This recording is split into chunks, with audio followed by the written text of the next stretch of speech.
Larkspur Conservation. And I am also on the board of the Conservation Burial Alliance. And I'm really excited to be here with you and to lead this conversation with somebody who is actually a member of our team at Larkspur, our interfaith chaplain, Meg Young.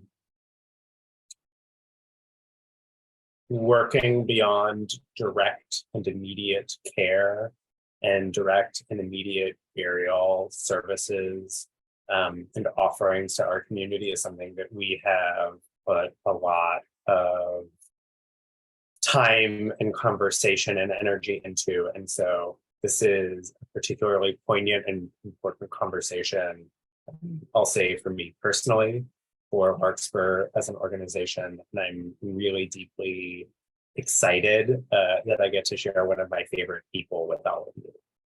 And so Meg, I will ask you to introduce yourself, because you're going to do it better than anyone else.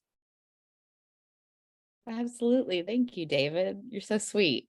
Hey, y'all. Hey, everyone. My name is Meg Wade. I am the interfaith chaplain at Larkspur. I'm a very, very lucky gal to be part of the organization. I hold an MFA from the University of Arizona in poetry, and I spent about 12 years teaching creative writing and poetry before making a really big leap into grief work. And I went back to school at Vanderbilt and I got my master's of divinity. And I was able to find Larkspur through my time there. And I've worked in a capacity as either an intern or through my clinical pastoral education through Larkspur for about 2 years now. And it feels really great to come on full-time staff at the end of this summer. So I'm really happy to be here with all of y'all and talking about what spiritual care and community building can look like with chaplaincy and natural burial. Thanks, Meg. One quick piece of housekeeping for everybody. What we're going to do is kind of sit and chat together for a little bit and do a Q&A together after for anybody who has specific and direct questions for both or either of us. And so I'll ask that as we're chatting and things are coming up, that if you guys want to just put your questions into the chat, where Jody and I and Meg can find them more easily, that'd be swell, and we'll take it from there. So Meg, I kind of want to start with something that may feel basic, but I think providing some definitions and grounding is helpful here. What is a chaplain, and what is a chaplain to you, and why are you providing this service in the natural burial and conservation burial? Yeah, that's a great question. I really love that you specified what is a chaplain to me, because it really means a lot of different things to different people and different practitioners. To me, a chaplain is someone that attends. You are not there to fix anything. You are not there to make things better. You are simply there to journey with someone. And this can be seen in a lot of times with chaplains at hospices. They're in that sort of really liminal space where a person is at the end, but not gone yet.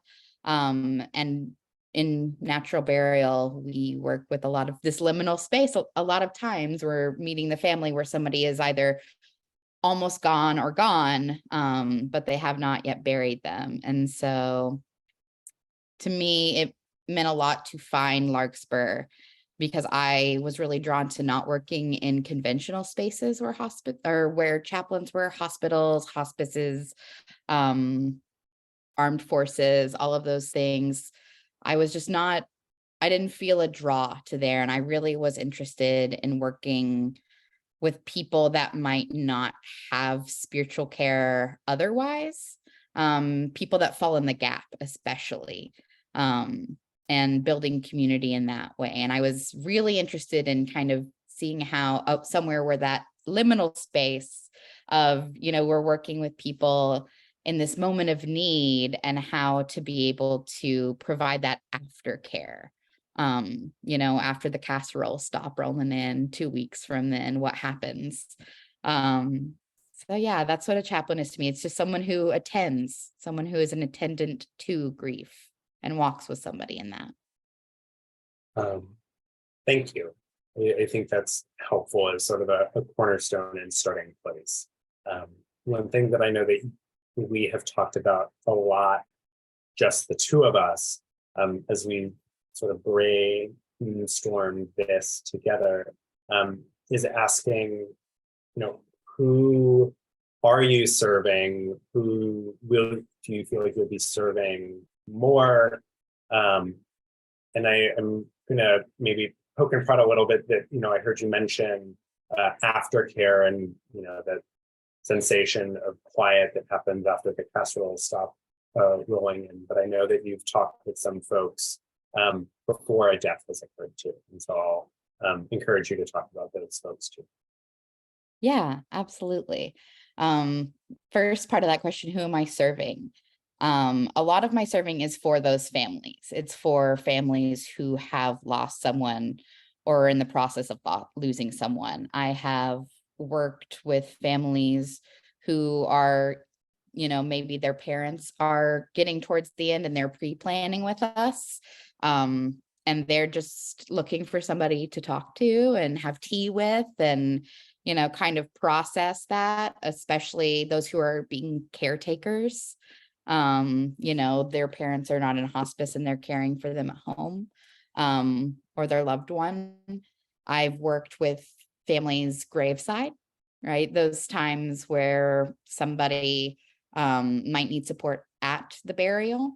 I've officiated funerals for quite a few families now. And working with them beforehand was really integral to that process of asking them questions and getting to know this person that they loved and want to honor. What would be meaningful for them? What kind of rituals or poems or readings or music? What did this person love and how did they love? And what was their legacy and how did they remember them? Just letting a reverent curiosity, I like to say, is sort of guide me in that, and my time with them.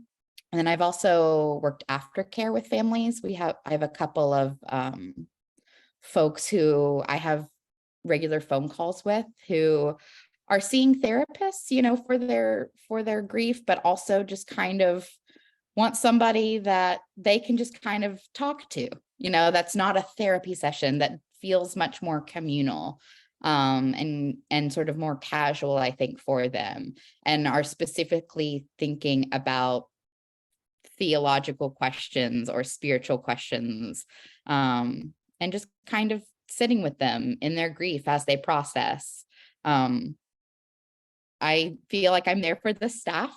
A lot of times, I see JC and David and our wonderful land stewards and how much goes on. I mean, all of you know how much goes on the day of a burial, the things, the list that has to be done. And it feels really wonderful to be there and a person that can catch the family, when they arrive and say, hey, why don't you park here? We'll be with you in a minute.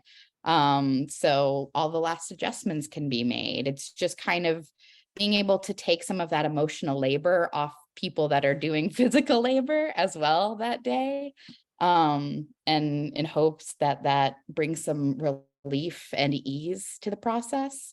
David and I have talked about volunteers and how, a lot of times brand new volunteers, when they're there, it's kind of, I can remember my first burial, I felt very much deer in headlights, and just being able to sort of catch them and welcome their instincts and say, here's kind of how this process is going to go. And here's what might be a help. Here's what can maybe make you feel more at ease. Just sort of offering up some wisdom in the process and some affirmations as well. I'm trying to remember the second part of your question, David. I think maybe the best way to phrase it is, and I'm hearing you as you're kind of tying these threads together. I think the second part of the question is about, what are the needs that you're finding in those different disparate communities, whether it's volunteers, staff, or, direct clients. what needs are you finding, and what benefits are you finding, either to the organization, to individual members of the team, and to the families directly, right? Like, I hear you sort of tying this thread of care, sharing the weight, building community, but I'd love for you to talk a little bit more about those and those other needs and benefits that you're finding. Yeah, absolutely. I love, Laura Cameron, you wrote witness and support were words that came to mind with chaplain, and I think that's absolutely it. Because I am finding for a lot of our families, a lot of them do need a witness. For one of the last burials that we did, it felt so nice to have the family come up to me afterwards and were like, you included everything that we said. You really listened. And that just be something that to me feels very intrinsic to the process of listening to people, but understanding that that's not always what they're going to get when they go for help different places, especially in more conventional cemeteries, or maybe more conventional religious institutions. Even it's me really paying attention, listening, and oftentimes using their words so they are able to honor in that way that they're like, I wish I could do this, but I just can't. And I'm like, hey, we got you. And that's where that kind of support comes in. And it's oftentimes just supporting what needs to be done for the staff. It's being able to take things off of their shoulders, right? Like, I write our blog now because education's really important and it's my background. And so I'm a writer by, trade before this. So I was like, hey, David, let me take this off of your plate for you. Being able to communicate through the newsletter what's happening. So that way they, again, don't have to sort of worry about that, but it's part of that community building where I'm like, oh, we're going to have a wildflower hike. We should let people know about that. Let me build a newsletter to let people know about that. Or telling my families that I'm speaking to on our, semi-regular phone calls, hey, we're having a bird hike. I think this is something that you might be interested in. And then kind of talking to them about what that might look like and who might be there. And so it's a lot of times just witness and support. Laura, I really appreciate you throwing that in there, because that is sort of specifically words that I think are really important when thinking about interfaith chaplaincy and what that looks like for natural burial and all of the communities that can be served. Okay. This one may be a little more personal, but I hear the value that you are bringing, and frankly, I've seen the value that you are bringing to those families. I know what those faces look like when they hear the words and the stories that you have actively listened to, spoken, and shared back in that setting. But I'd love to hear, maybe as a 3-part question, right? Why does the spiritual care element, right? Like, why do you find this so important, either for you personally, for the community or communities that we're in, and maybe more broadly to the conservation burial movement, right? Like, why do you think that everybody should have a chaplain on this? Well, I would love every natural burial. I'm all here for y'all having chaplains. And like, chaplains looking very differently than when I first heard the word chaplain, what I thought that meant and could be. And my cat is coming into the view, and I'm very sorry. No, not right now, buddy. He's a little bit, he loves attention. Cats are community care, Meg. yes, like you need a little pet. Why it's important to me personally, it's important to me because I didn't have that. In 2015, my Mimi, my grandma, passed away. And it was just kind of worst case scenario across the board that I think oftentimes can happen when there's a matriarchal death in the family. And, you know, there was some splintering of family, a lot of people not agreeing, a lot of people not communicating, handing off the reins to different folks. We ended up, whoever was in charge finally of the arrangements got some hell and brimstone preacher that she had never even heard of or knew, called her by the wrong name the entire funeral. I mean, did like some sort of an altar call, and this woman didn't even go to church. I mean, it was just the worst of the worst. And it was frankly really traumatic. And I just left there thinking, there's gotta be a better way. Like I'm a betting woman, and there's gotta be something out there better than this. And that was really what sort of propelled me into grief work, was thinking, if my family in that moment could have used someone like me, or could have used somebody to listen and say, hey, what was Sue like? Well, where did she work? What did she do? What did she love? And we could have been like Braves baseball. She loved Braves baseball, right? That would have been really wonderful to hear at her funeral, or really wonderful just in the process. And so it was important to me to follow grief work because I saw a need in my life and in my community. And I think very much like my writing past, everybody always says you write the book you need. And I think for me, I went into grief work looking to fill a hole that I needed, and that I could have used at the time. And ooh, thank you, buddy. And natural burial, he's very beautiful, y'all. Was just a really great fit because I come from East Tennessee. I come from the Smoky Mountains. And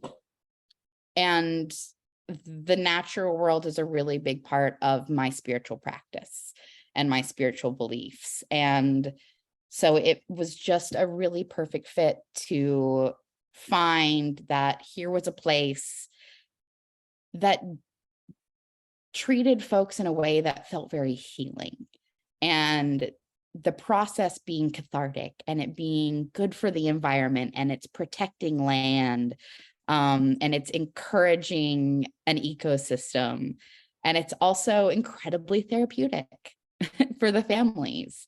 And so kind of once I did my internship at Larkspur, I was like, I can't ever go back. Like, this is the way.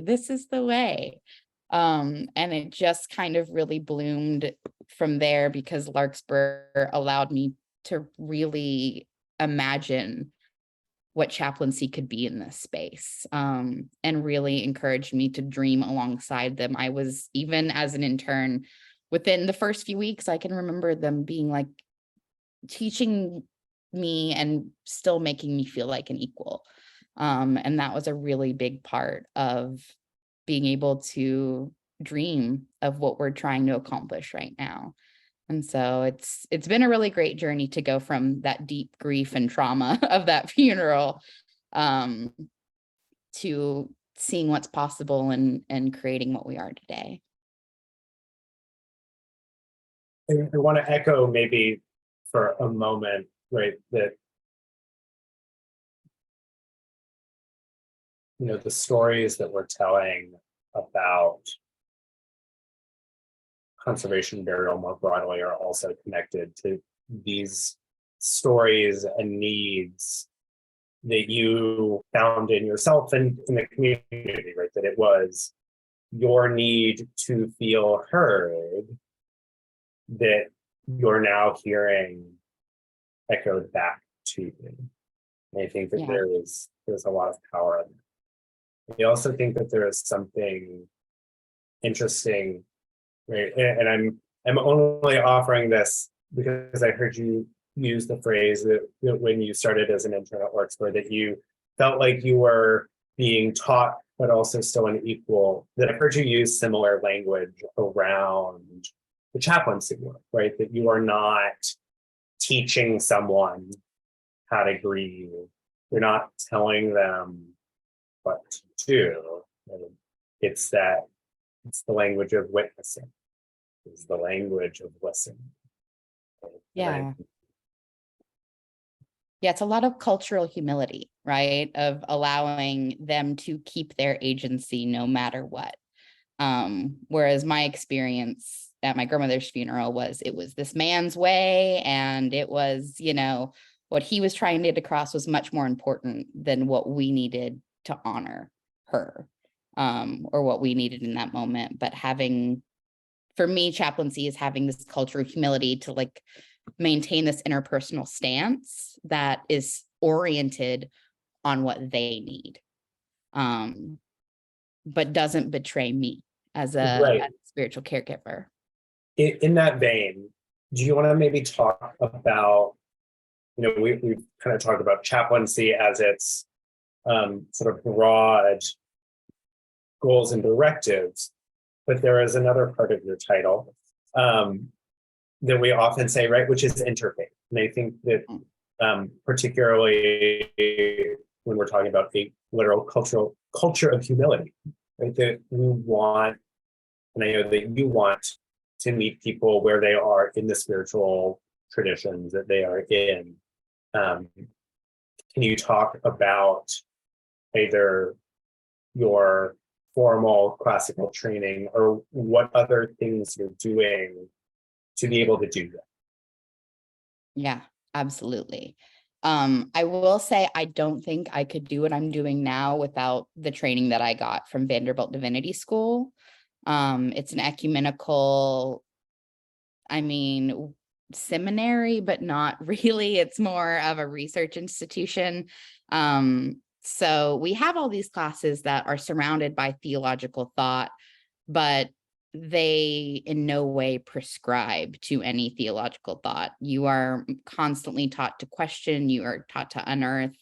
And most importantly, you're kind of taught to see, at least especially chaplaincy, as kind of, I like Gloria Anzaldúa, who's a poet and theologian. I always really appreciated her concept of Nepantla.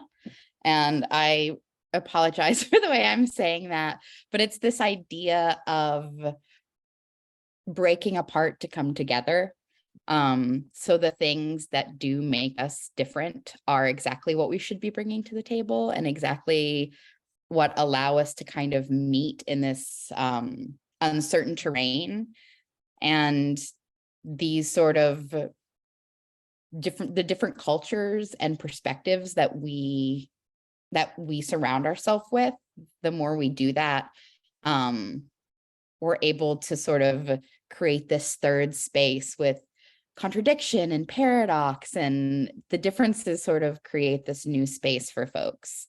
And so through my training at Vanderbilt, I took classes on short-term brief therapies, which helped me at Larkspur. I took classes on, deep theology of grief and suffering and what that might come across to different people. And especially because people often bring their own theologies. Even folks that have no sort of religion or spirituality, oftentimes I see them making a decision to go with Larkspur because of a belief, whether it's a belief in caring for the earth or a belief in, wanting to do right by their loved one, or, there is a emotional decision behind natural burial a lot of the time. And it just kind of comes down to something that they believe in, and whether that's religious or not. And so it's really important for me to hold that for them and with them, and not push anything on them at all in any way.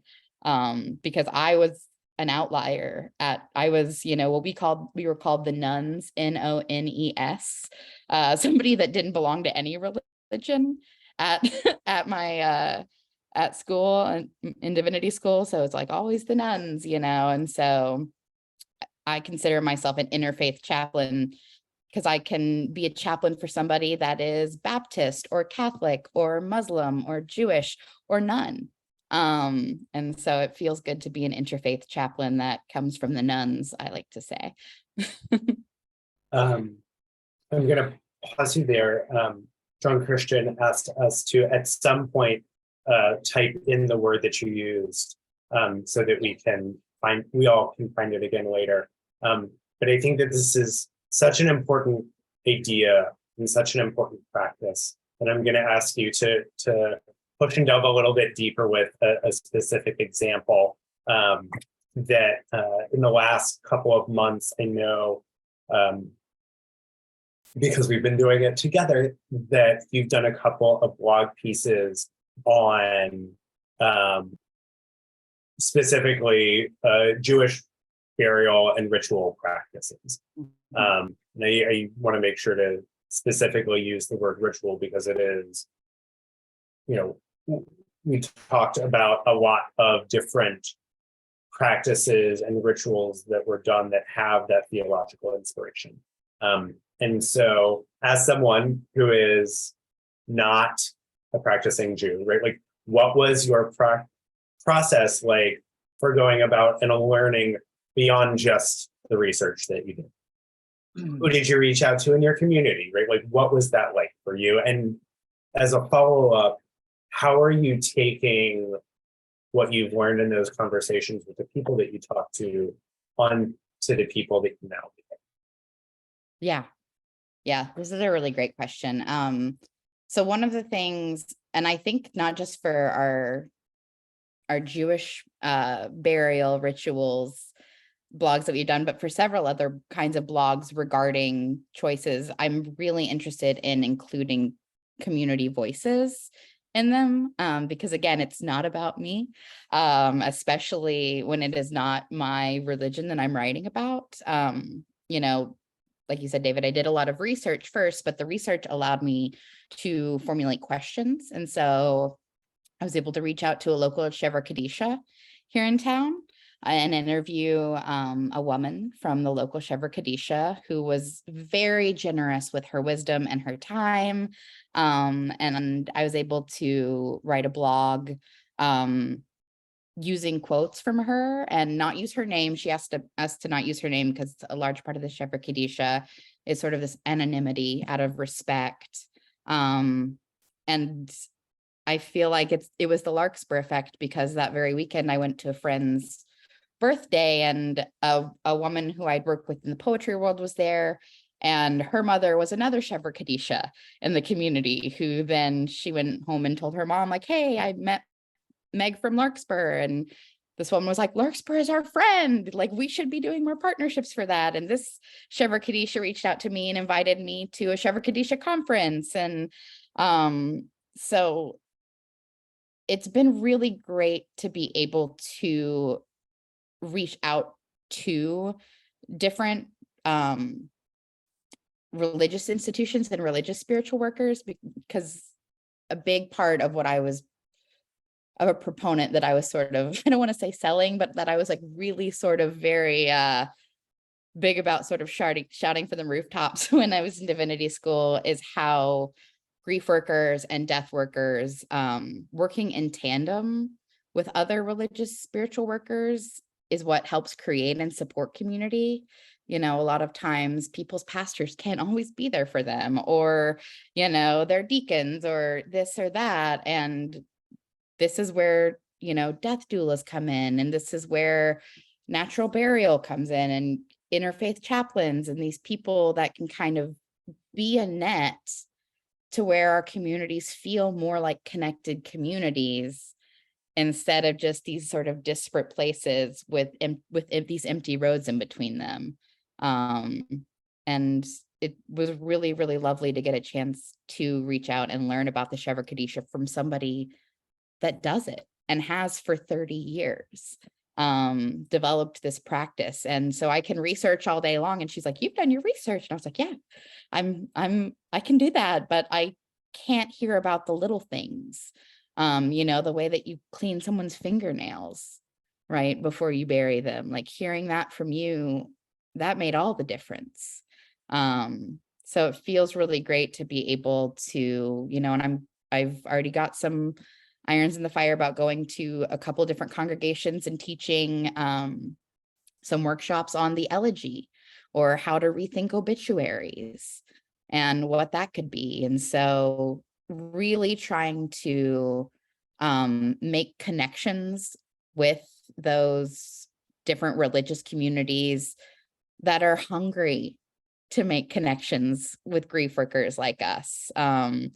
And that they're like, we need this. We need more of this. People are hungry for this. We can teach them in Sunday school or this or that all day long, but, not too many people want to talk about death and want to talk about grief.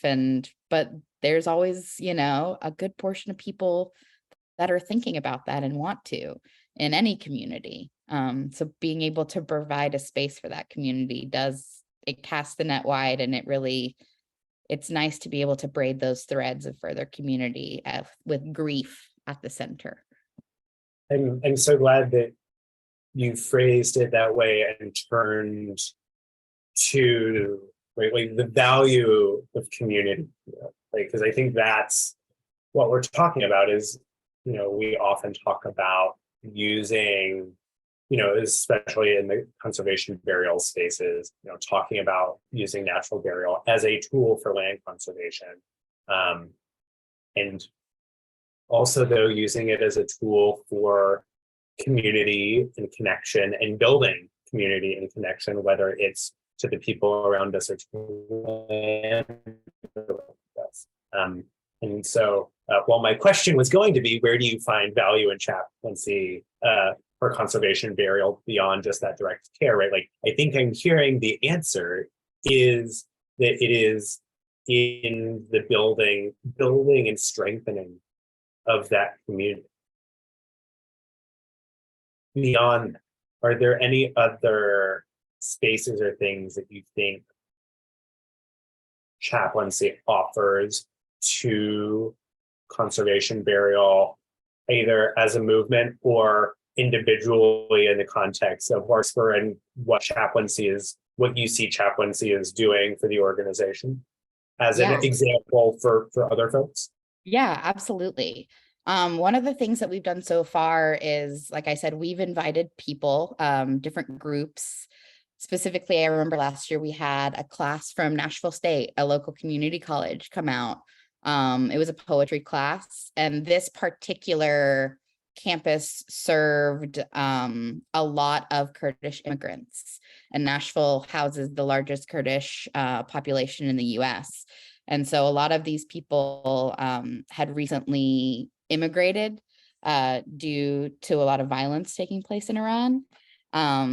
And so it was really great to have them come out. And this was the first time a lot of them had left Metro Nashville since arriving, and come out and hike on the preserve and spend time there and write elegies for people that they missed or had passed, or just a place to contain their grief.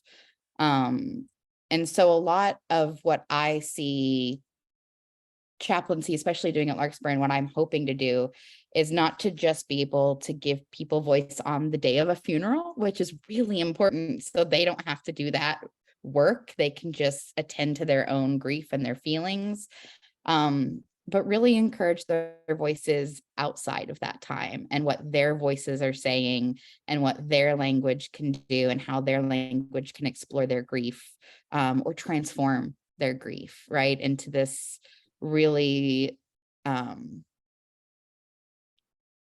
beautiful thing where they can feel that person alive again, and they can write about eating cold noodles with that person again, or the special jam that they used to make them for breakfast, or a certain toy that person played with.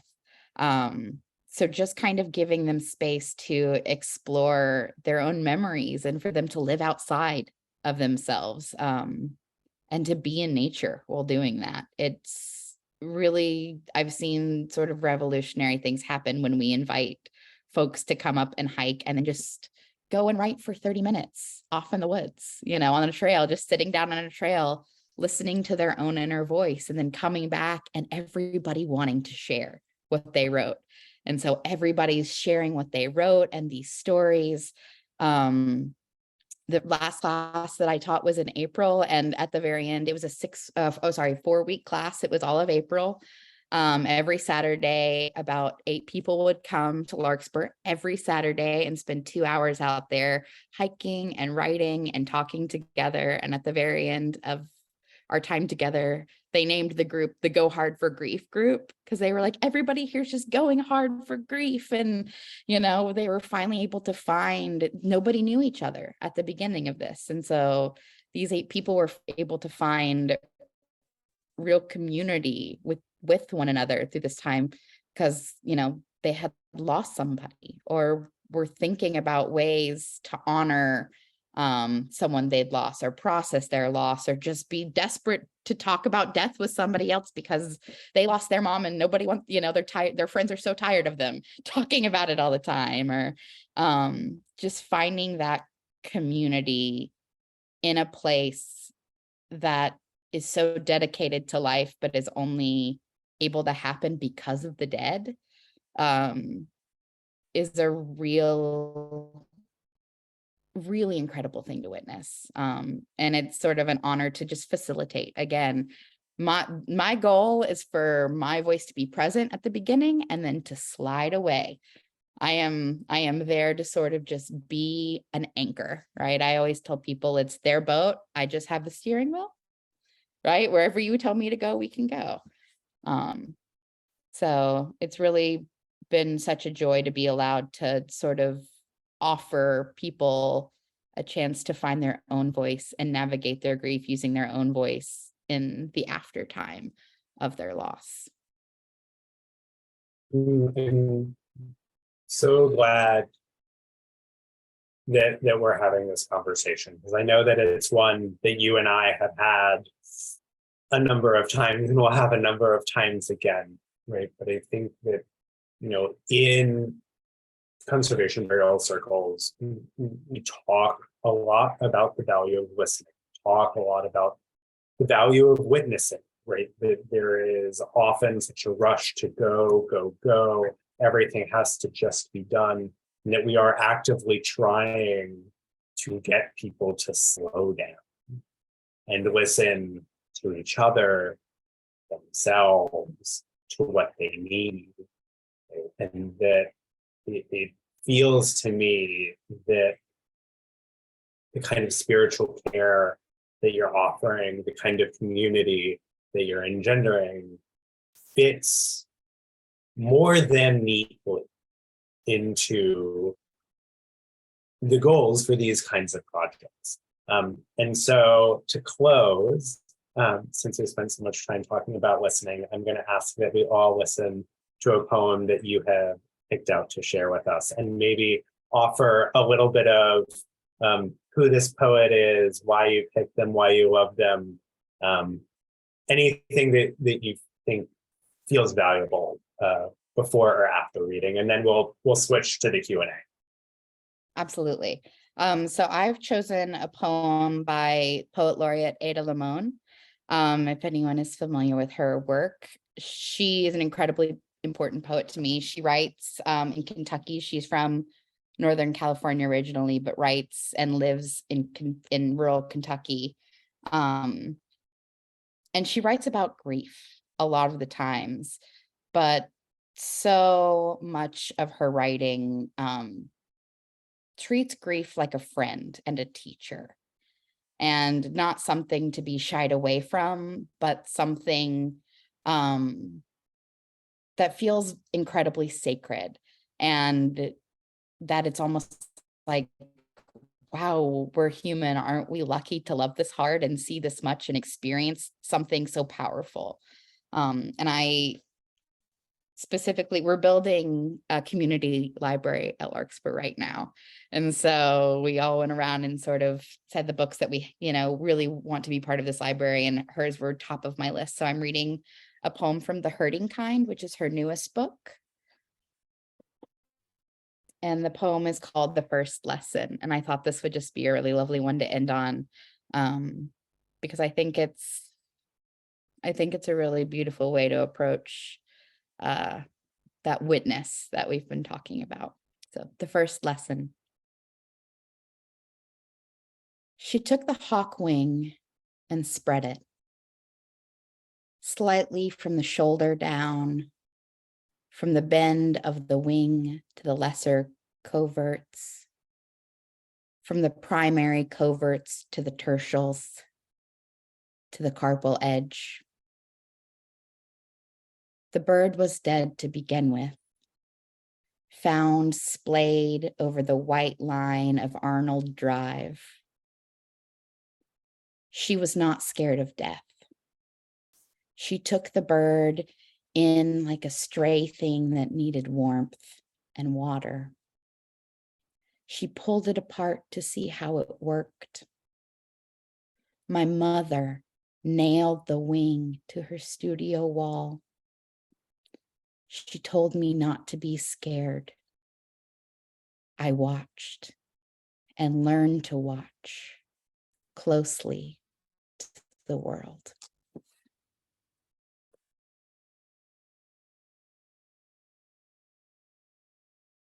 Thank you, Meg.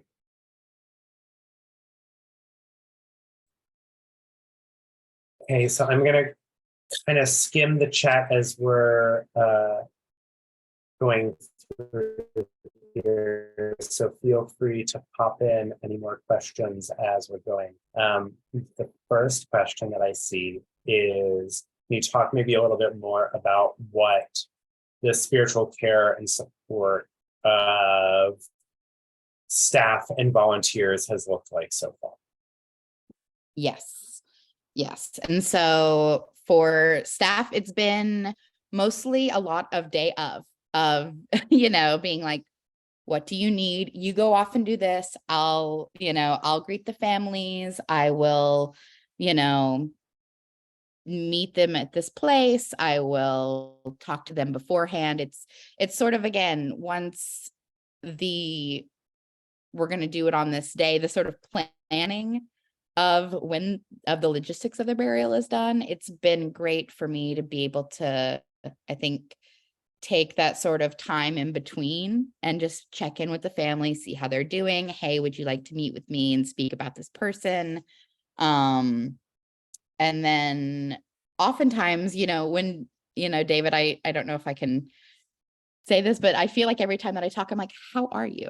And it's just kind of like, it's important for me to check in, and something that I'm hoping to do, especially when I go full time August 1st, is make some time that the whole staff, John Christian and David and Lino and Jay and Jenny, and that anybody that wants to can come, and I just kind of hold court and space. And if they want to talk about anything, or if a burial was especially hard, or, they're just kind of going through it, just again, be an attendant. And I can't fix anything, and I can't, I'm not there to be a therapist, but I am there to listen. And if, and say, yeah, that sucks, or that's hard, or, I'm there to witness and affirm. And so that has been, I think, staff so far. One of the things that I do the day of a burial is I go and I bless the grave. And that is something that has been, and I bless our tools. I always bless our tools before a burial. And I don't know if it's just me, but I feel like the times when I bless the tools, the dirt just feels a lot lighter. And it's the physical part of it goes a lot easier. But one of the reasons I wanted to bless the tools is I have a friend who's also in chaplaincy, who recently got top surgery. And they were talking about how they wish they could go in and bless the surgeon's scalpel before they went under. And I was like, what a beautiful concept of these tools, these things that we use to do our work and to serve people and to honor this person. We should bless them and, thank the tools and thank the dirt and thank the earth. So I always bless a grave and bless our tools before the burial. And I bless the body because the body's always, graveside by the time the family gets there. So I spend a good amount of time just kind of calling the space in and calling the spirit, whatever that might look like or feel like, the wind, etc. But just kind of calling in a calmness and a gratitude, and thanking everything that is present there for their offerings and their work and their willingness.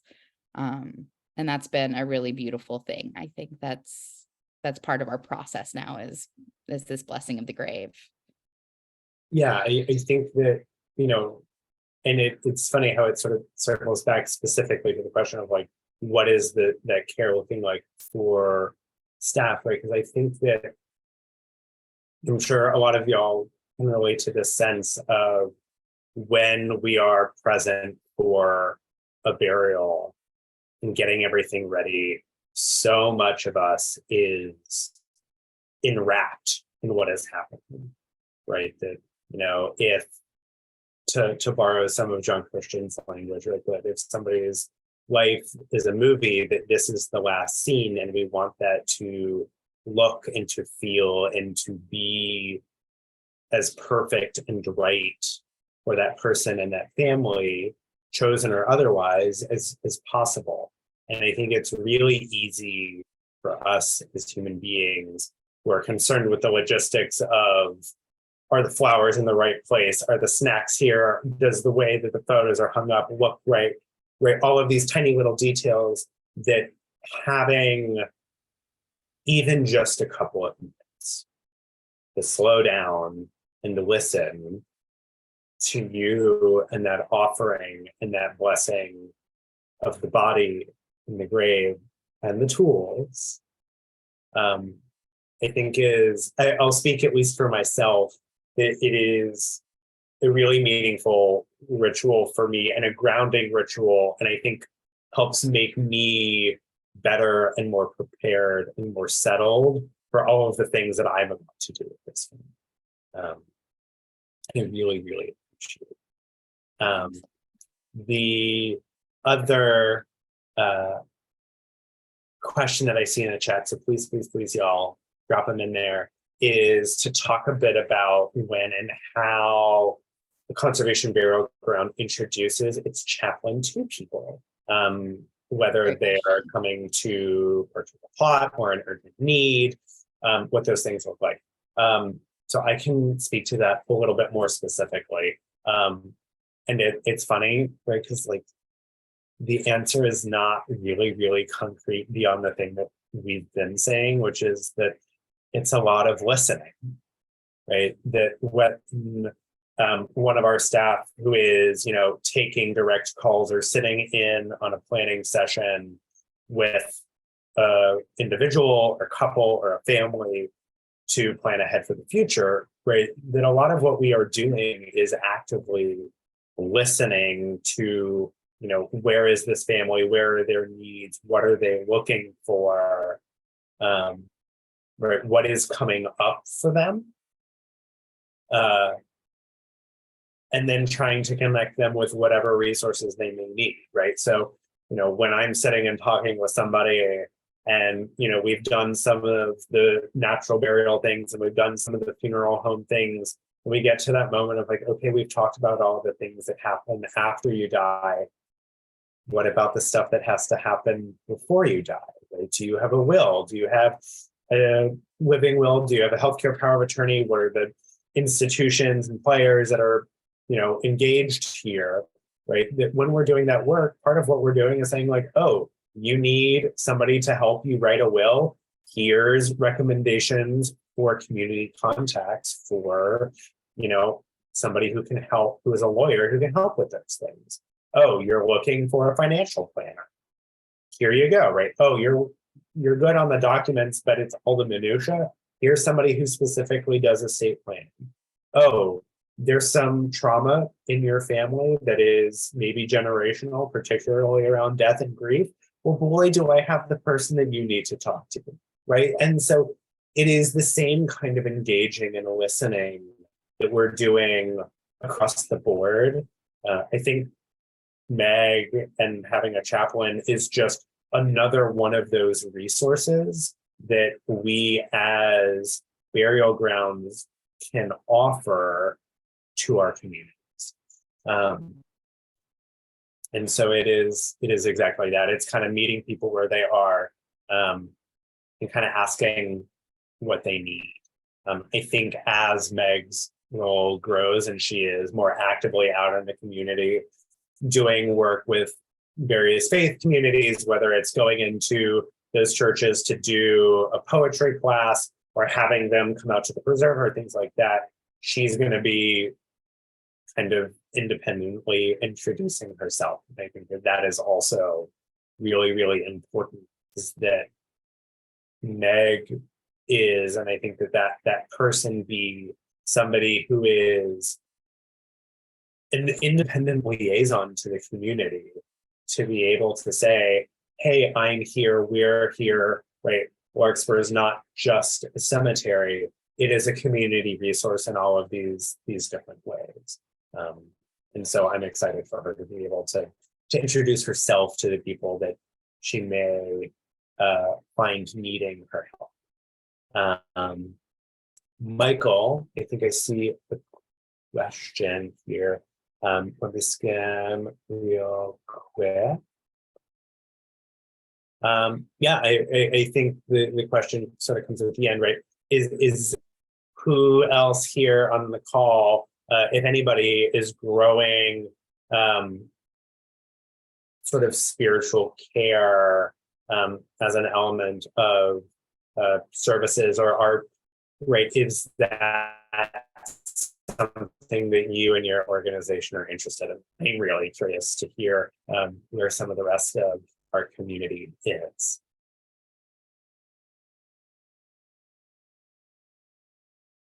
And while I'm asking that question and giving folks the opportunity to pop an answer in, I'm going to ask Meg, is there, because I'm curious maybe what the opposite side of that earlier question is, what is the experience of being introduced to a family been like for you?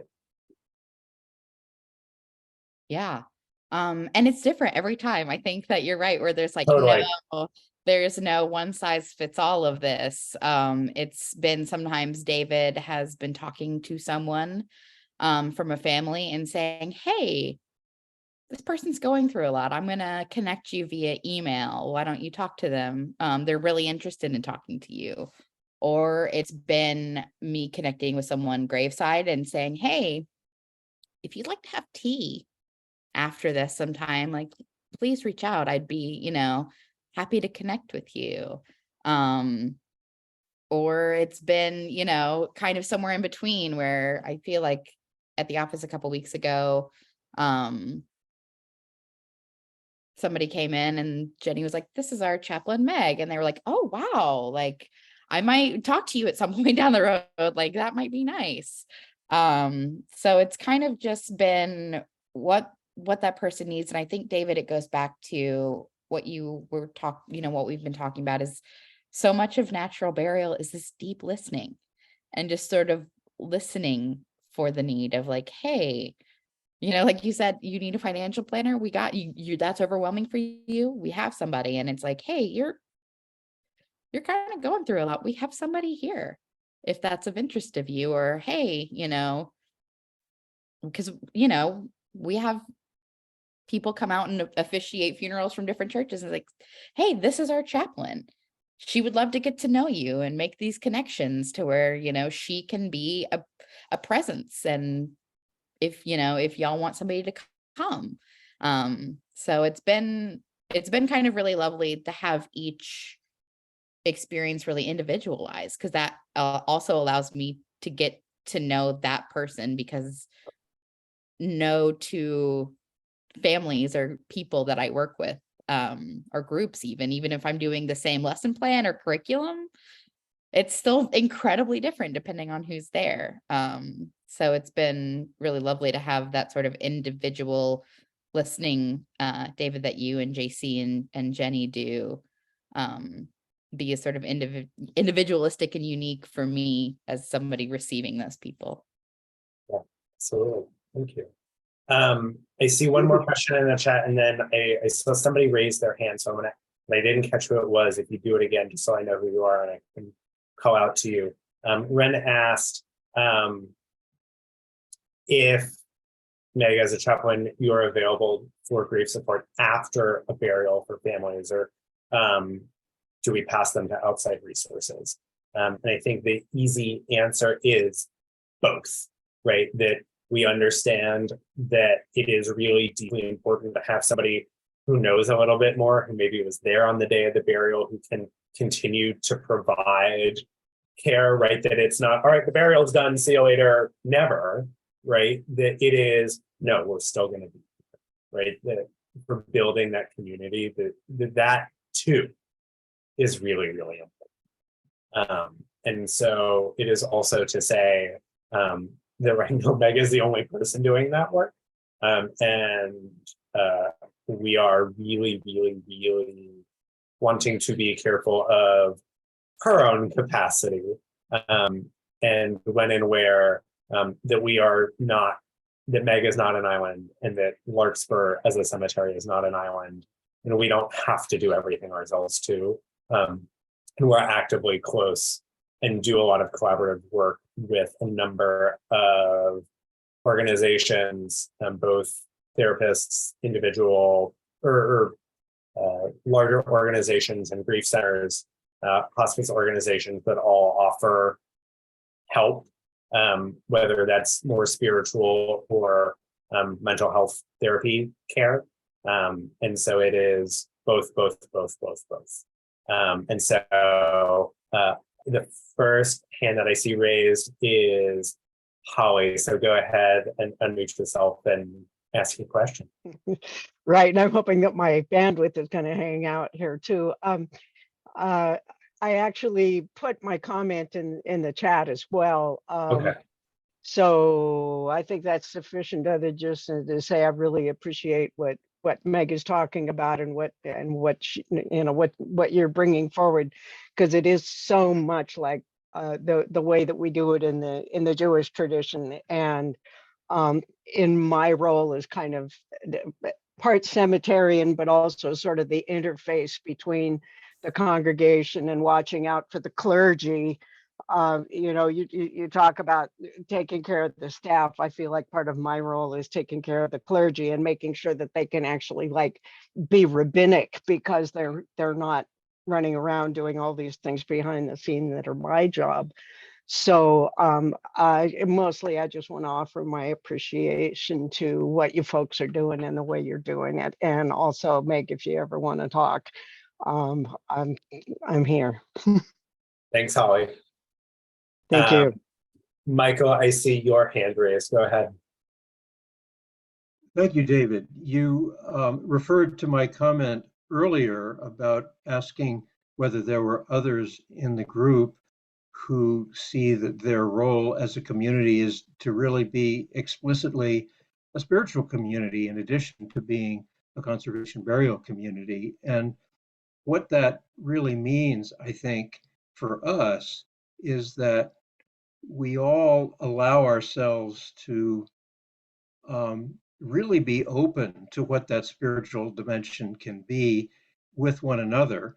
And therefore, it is leaderless in terms of having a spiritual director, a chaplain, anything like that. And different people take charge at different times in their moments of really wanting to share or offer where they are, or in engaging people one way or another.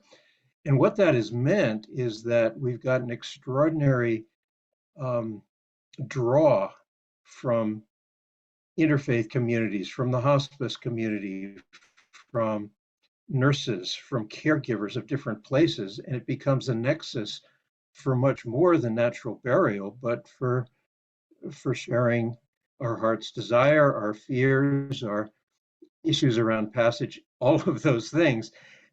I don't want to keep going on about it, but it's become a kind of an altar for us. And just wondering if others feel that any of that might be happening in other places.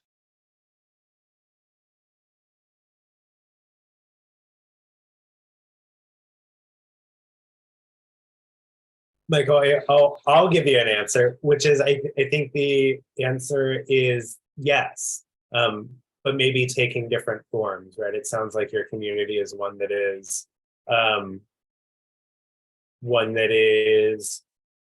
not working with as much structure, right, as we have, right? You talk about not having a single chaplain or faith leader, where, you know, for us, we wanted to have somebody that had specific training, who had specific and dedicated time for that specific work.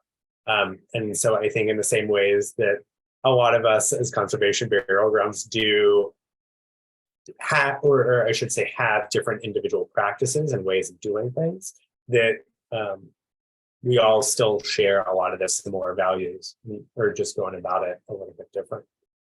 But I'm excited to hear about what you guys are doing. If nobody else has any other questions, or if I haven't missed any, I'm gonna scroll through one more time and ask Jody and see if there's any other. Please say thank you all so much for coming and for being a part of the CBA. Whether you are a member or not, it's still being a part of the CBA. I will encourage everybody, if you're not a member, to join. This, I think, is a really good example of the kinds of workshops and things that the CBA puts on. And for members, you can get access to all of those past webinars and a couple of other things as well. If you guys want to reach out to us individually, please reach out. The easiest way is probably just through the Larkspur website or the Conservation Burial Alliance. And with that, I'll say have a wonderful night. Yeah, thank you, David. Thank you, Meg. This was such a beautiful time. My heart needed it really badly. For folks who are involved in the starting up of things, we do have a Startup Connections meeting coming up August 1st, and you can register for that, I think, on the CBA website. And we will follow our inspiration and come up with what we offer next. And if you have ideas or thoughts, we are welcome to hear them. info@conservationburialalliance.org is the best way to share any of that. But I'm just so grateful. Thanks everyone for taking this time and being present with this conversation. And yeah, my heart is full. Cheers much. Thanks, y'all.